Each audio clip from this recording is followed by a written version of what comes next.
We all agree that we need legislation to make it harder for suspected terrorists to go undetected in this country.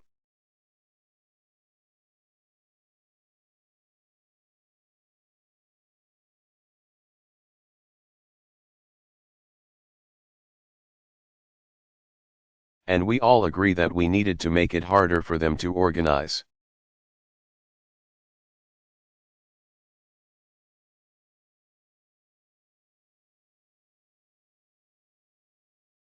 And strategize and get flight licenses and sneak across our borders.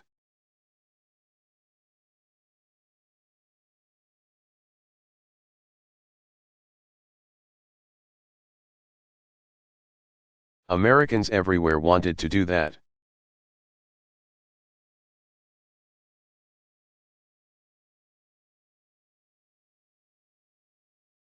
But soon after the Patriot Act passed, a few years before I even arrived here in the Senate,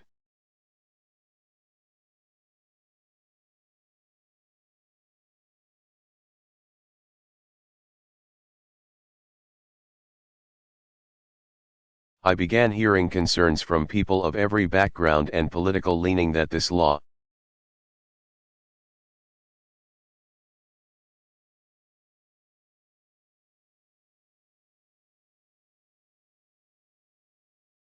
the very purpose of which was to protect us, was also threatening to violate some of the rights and freedoms that we hold most dear.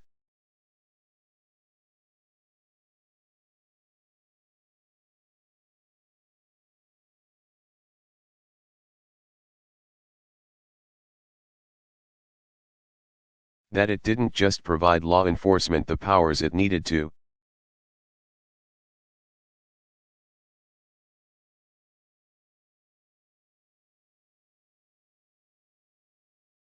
keep us safe, but powers that it didn't need to invade our privacy without cause or suspicion.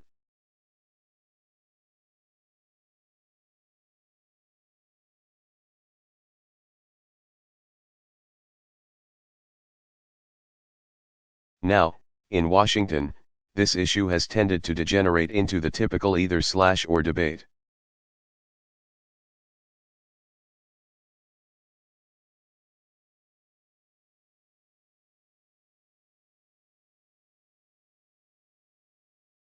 Either we protect our people from terror or we protect our most cherished principles.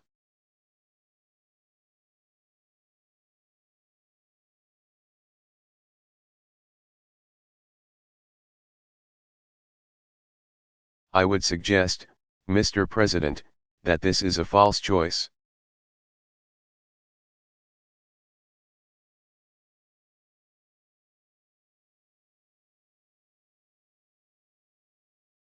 It asks too little of us and it assumes too little about America.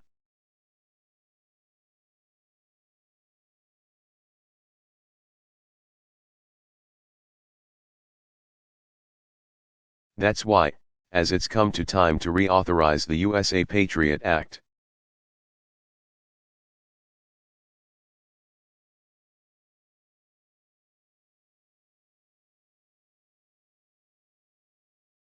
we've been working in a bipartisan way to do both, to show American people that we can track down terrorists without trampling on our civil liberties.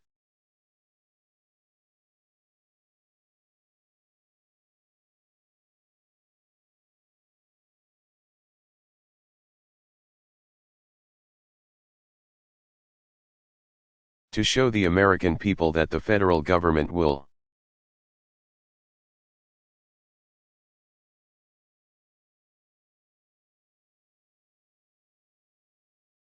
only issue warrants and execute searches because it needs to do so, not because it can do so.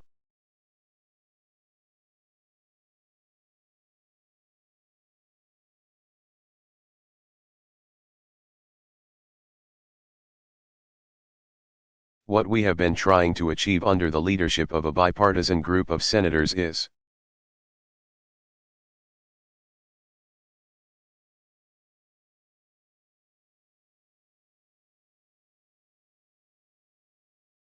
some accountability in this process to get answers and see evidence where there is suspicion.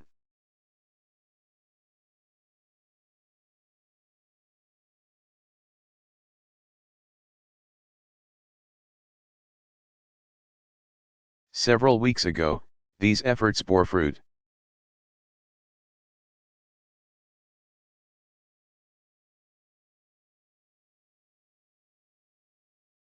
The Judiciary Committee and the U.S. Senate managed to pass a piece of bipartisan legislation that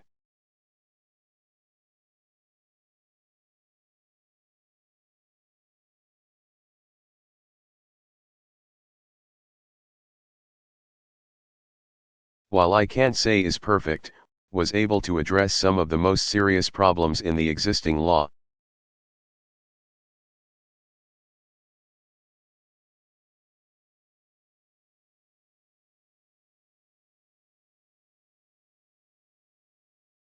Unfortunately, that strong bipartisan legislation has been tossed aside in conference.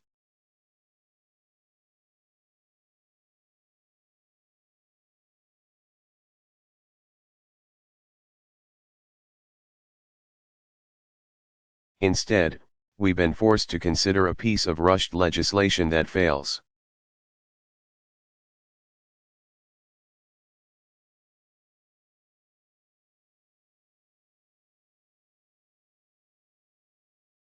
To address the concerns of members of both parties as well as the American people.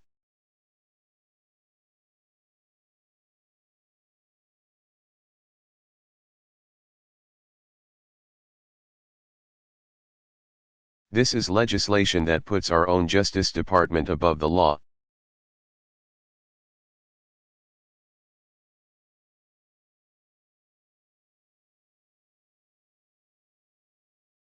When national security letters are issued, they allow federal agents to conduct any search on any American.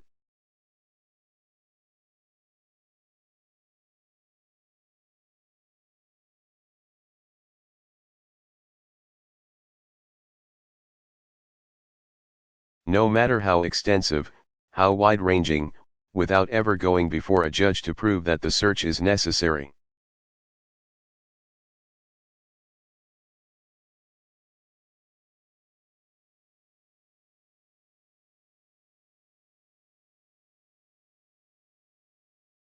All that is needed is a sign-off from a local FBI agent. That's it.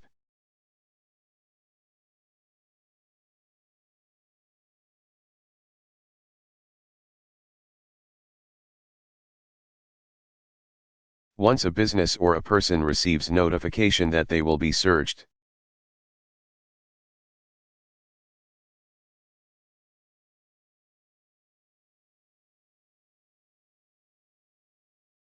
they are prohibited from telling anyone about it, and they're even prohibited from challenging this automatic gag order in court.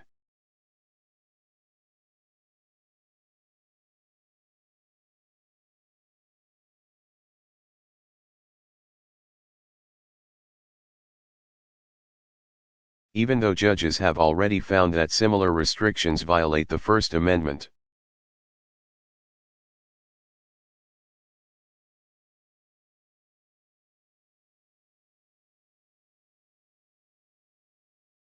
This conference report disregards the case law and the right to challenge the gag order.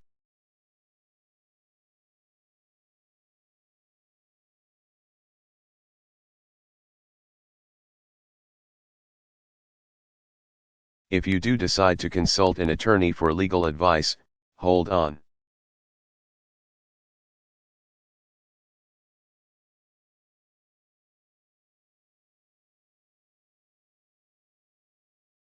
You will have to tell the FBI that you've done so.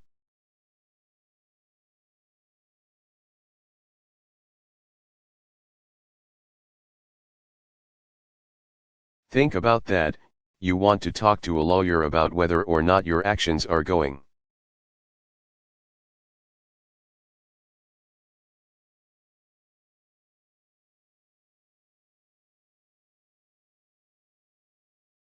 to be causing you to get into trouble. You've got to tell the FBI that you're consulting.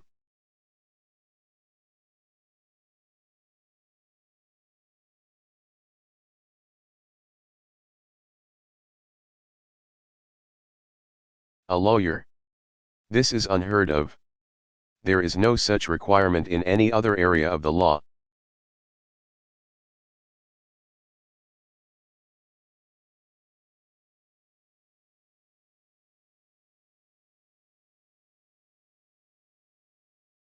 I see no reason why it's justified here.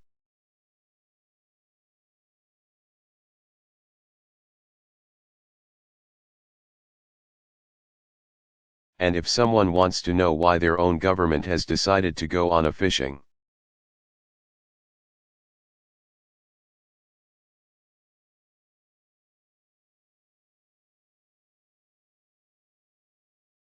expedition through every personal record or private document, through the library books that you read,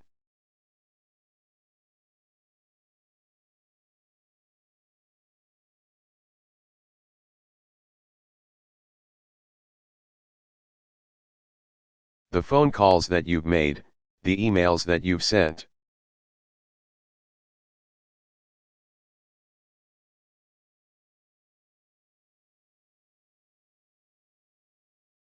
this legislation gives people no rights to appeal the need for such a search in a court of law.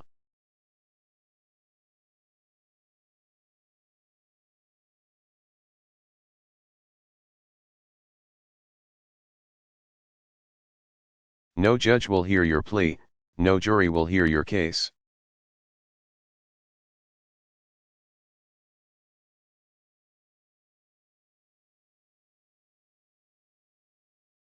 This is just plain wrong. And there are Republican senators as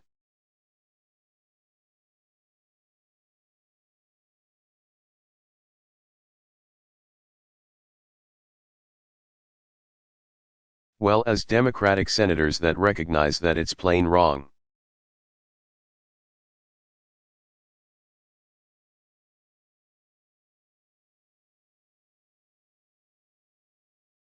Giving law enforcement the tools they need to investigate suspicious activities is one thing, and it's the right thing.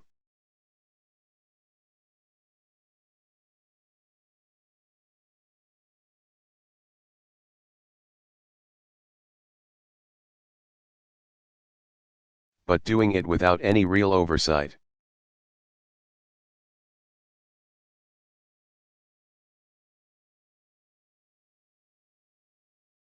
Seriously jeopardizes the rights of all Americans and the ideals America stands for.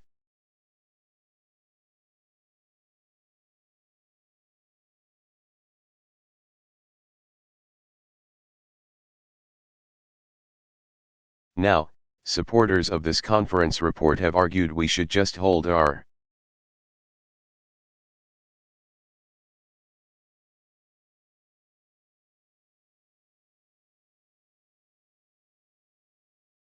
noses and support this legislation because it's not going to get any better.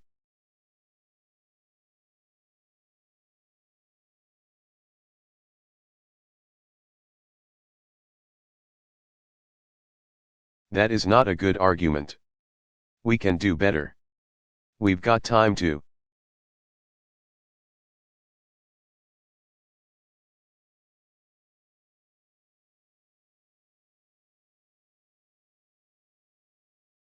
Do better.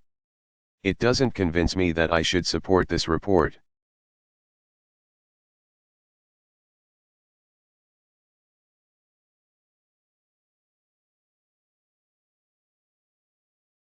I believe we owe it to the nation, we owe it to those who fought for our civil liberties.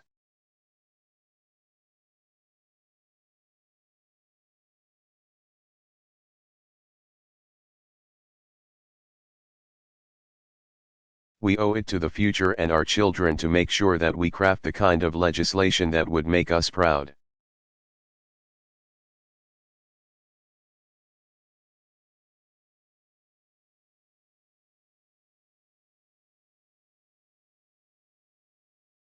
Not just legislation that we would settle for because we're in a rush.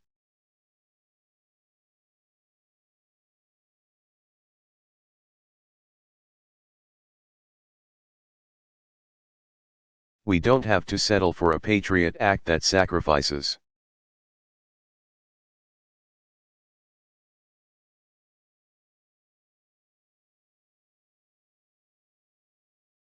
our liberties or our safety. We can have one that secures both.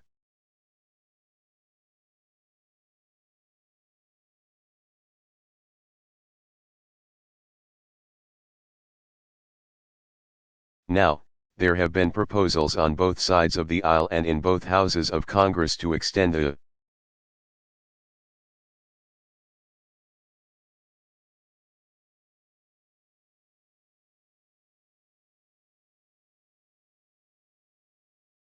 Patriot Act for 3 months so that we can reach an agreement on this bill that is well thought through.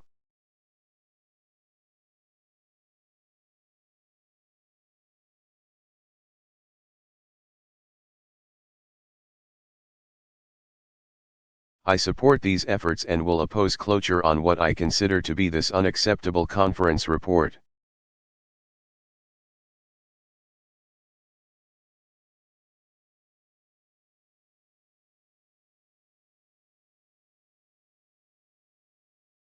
Mr.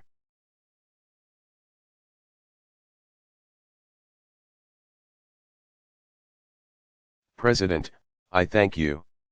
I yield the floor.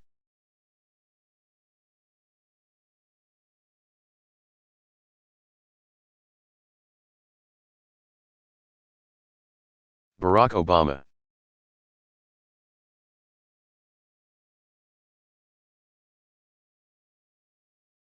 Senate floor speech on Voting Rights Act reauthorization.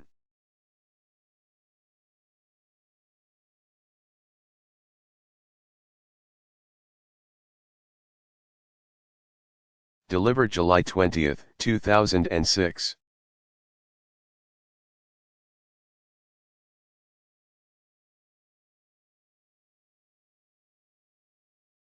Mr.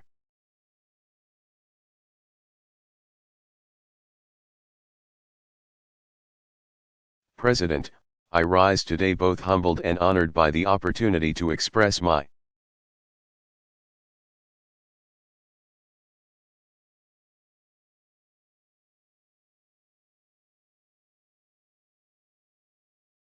support for renewal of the expiring provisions of the Voting Rights Act of 1965.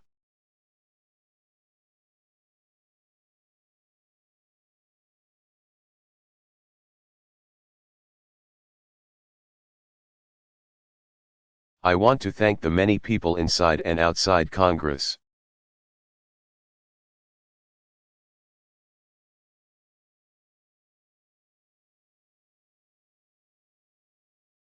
who have worked so hard over the past year to get us here.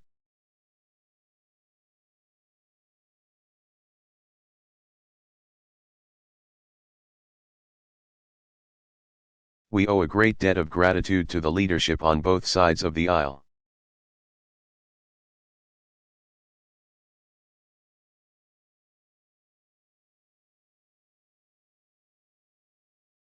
And we owe special thanks to Chairman Sensenbrenner and Specter.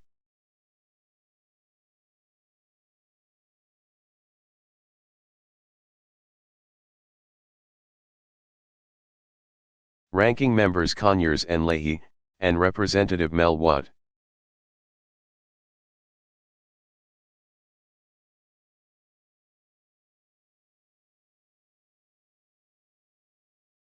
Without their work and dedication, and the support of voting rights advocates across the country,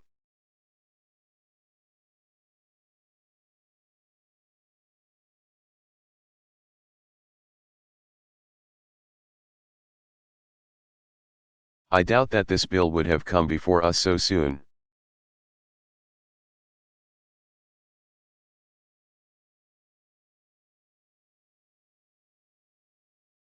I want to thank both chambers and both sides of the aisle, as well.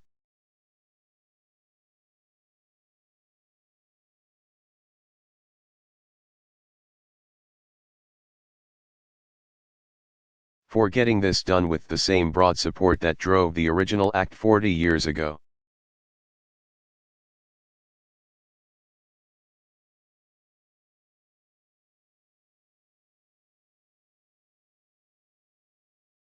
At a time when Americans are frustrated with the partisan bickering that too often stalls our work.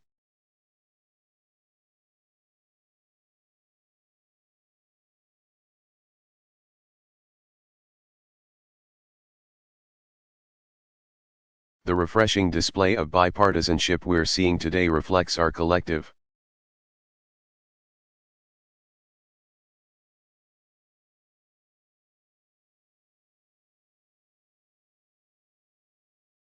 belief in the success of the act and reminds us of how effective we can be when we work together.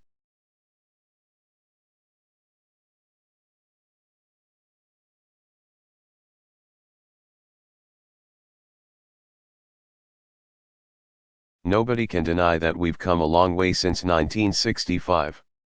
Look at the registration numbers.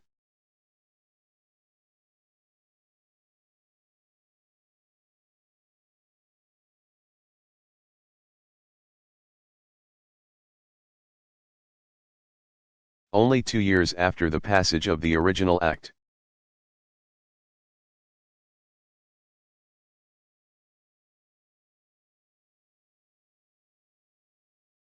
Registration numbers for minority voters in some states doubled.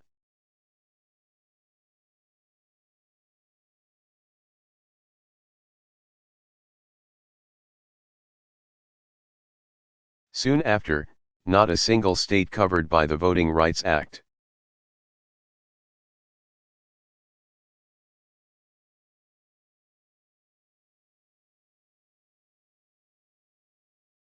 Had registered less than half of its minority voting age population.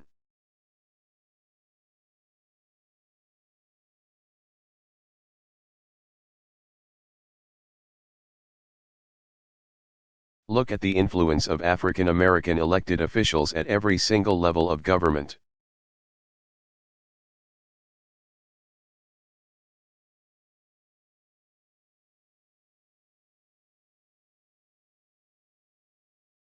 There are African American members of Congress.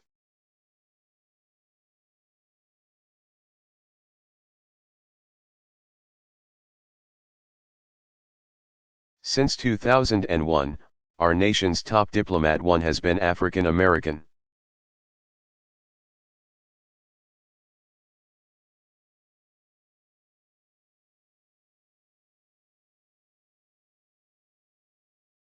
In fact, most of America's elected African American officials come from states covered by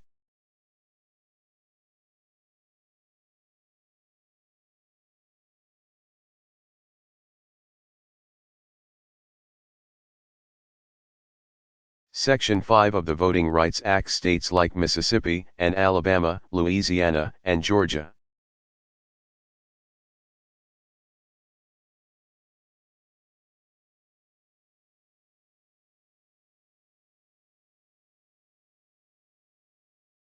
But to me, the most striking evidence of our progress can be found right across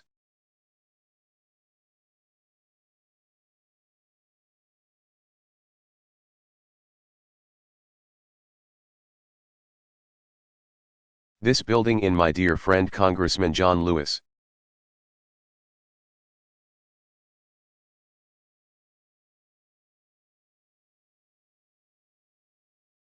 Who was on the front lines of the civil rights movement, risking life and limb for freedom.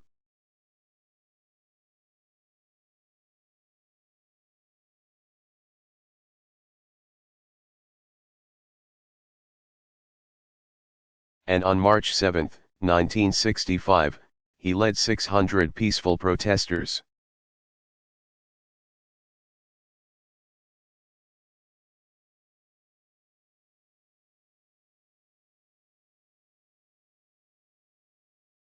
Demanding the right to vote, across the Edmund Pettus Bridge in Selma, Alabama.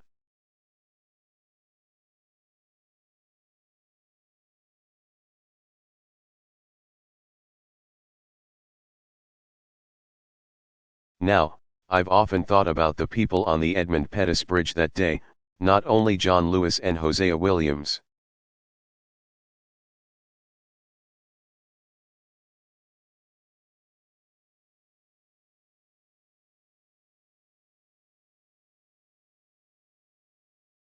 Who led the march, but the hundreds of everyday Americans who left their homes and their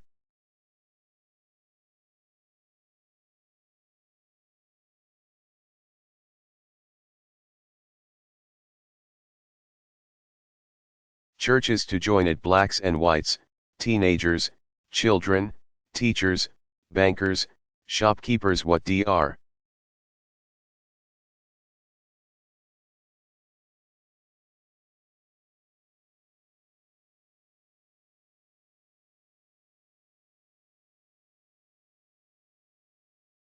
King called a beloved community of God's children ready to stand for freedom.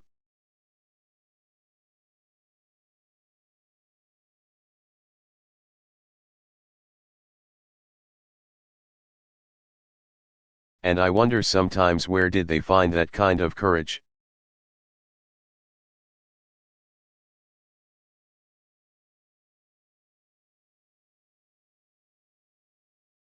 You know, when you're facing row after row of state troopers on horseback.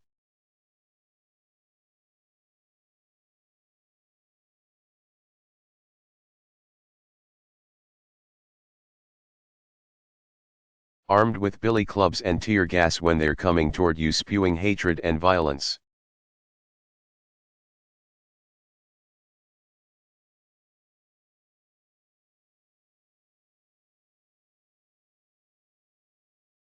How do you simply stop, kneel down, and pray to the Lord for salvation?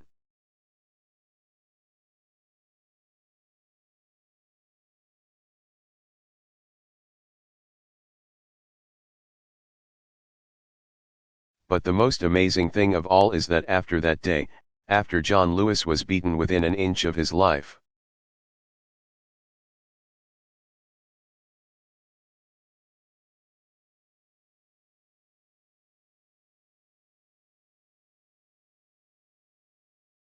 after people's heads were gashed open and their eyes were burned,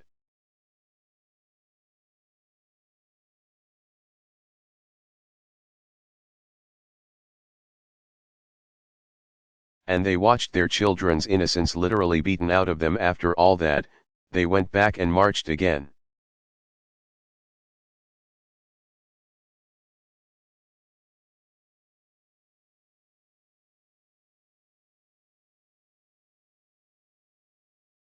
They marched again. They crossed the bridge. They awakened a nation's conscience.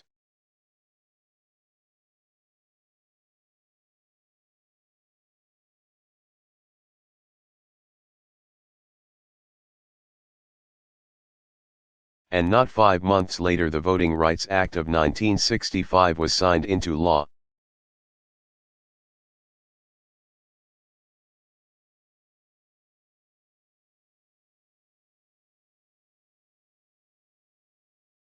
It was reauthorized in 1970, in 1975, and 1982.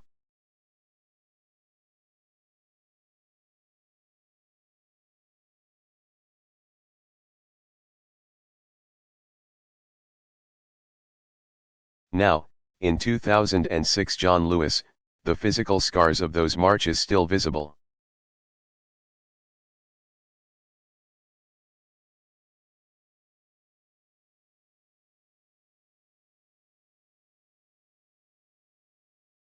Is an original co-sponsor of the fourth reauthorization of the Voting Rights Act.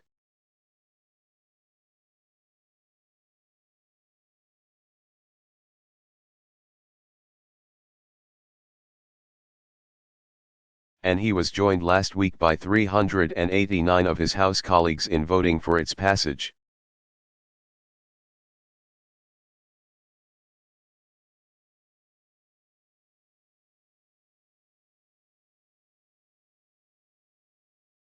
There were some in the House, and there may be some in the Senate, who argue that the act is no longer needed.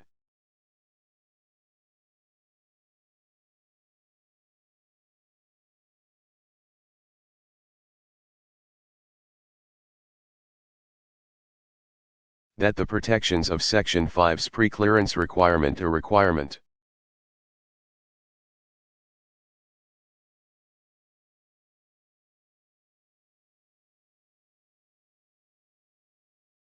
That ensures certain states are upholding the right to vote are targeting the wrong states.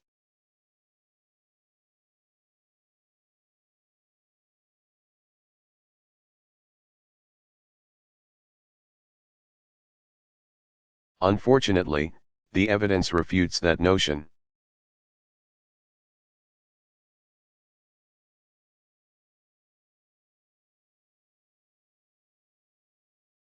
Of the 1,100 objections issued by the Department of Justice since 1965,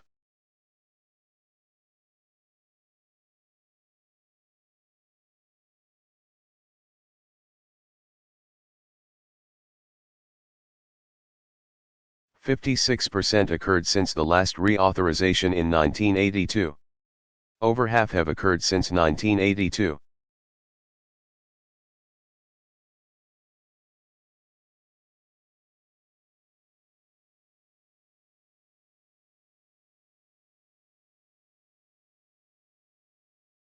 So despite the progress these states have made in upholding the right to vote,